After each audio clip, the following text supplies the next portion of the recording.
ามานะโมตัสสะภะคะวะโตอะระหะโตสัมมาสัมพุทธัสสะนะโมตัสสะนะโมตัสสะภะคะวะโตอะระหะโตสัมมาสัมพุทธัสสะนะโมตัสสะภะคะวะโตอะระหะโตสัมมาสัมพุทธัสสะนะโมตัสสะภะคะวะโตอะระหะโตสัมมาสัมพุทธัสสะนะโมตัสสะภะคะวะโตอะระหะโตสัมมาสัมพุทธัสสะวิโสทะเยอามะคันเตลำดับต่อไปต้องการเชื่อคำสอนพยายามทำกรรมดี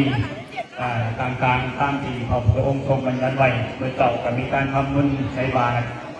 ทาบ้านในช่วงปีใหม่โดยปีใหม่ไทยนะครับผมเป็นปีใหม่ของอากนเมื่อเจ้ามีการทำบุญ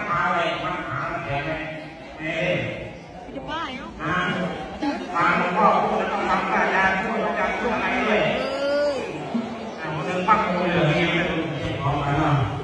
พูดเองถ้าเราเนี่ยเป็นยังไงเราถือมาถ้าเราขึ้นมาถ้าได้แกไม่ถือหรอก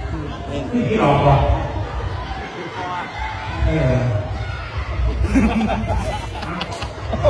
อยาก